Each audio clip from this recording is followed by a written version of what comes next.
அனைவருக்கும் காலை வணக்கம். எல்லாம் எப்படி இருக்கீங்க? எப்பவுமே சந்தோஷமான மனநிலையில இருக்க முயற்சி பண்ணிகிட்டே இருங்க. நன்றி. இன்றைய பதிவு என்ன அப்படின்னு பார்த்தீங்கன்னா, மிதுன ராசிக்காரர்களுக்கு பொருளாதாரம் உயர என்ன செய்யணும் அப்படின்னு.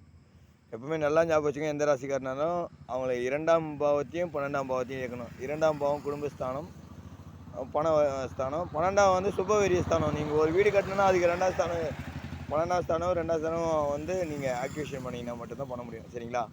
இப்போ அவங்க என்ன பண்ணலாம் அப்படின்னு பார்த்தீங்கன்னா, 2ஆம் இடம், மிதுனத்துக்கு 2ஆம் இடம் என்னன்னு பார்த்தீங்கன்னா, கடகத்தில் யார் இருக்கா? சந்திரன். அவங்க அப்போது தாய்மார்களுக்கு, தன்னை விட வயதில் உயர்ந்தவர்களுக்கு, வயதானவர்களுக்கு வளையலோ தாலியோ இல்லை ஏதோ ஒரு பொருள் தானமாக தரலாம். அவங்களுடைய 6வது நட்சத்திரம் வர அன்னைக்கு கொடுத்தீங்கன்னா உங்களுக்கு அந்த தடை நீங்கும். இன்னொன்று, 12ஆம் இடம்னு பார்த்தீங்கன்னா உங்களுக்கு வந்து செவ்வாய். செவ்வாய் அதிபதி அப்படின்னு பார்த்தீங்கன்னா உங்களுக்கு என்ன பண்ணணும்னா, நீங்கள் பெரிய மூத்த சகோதரன், அத்தை, சுக்கிரன் இவங்கள இவங்களெல்லாம் ஆக்டிவேஷன் பண்ணிங்கன்னா உங்களுக்கு பணம் வரும்.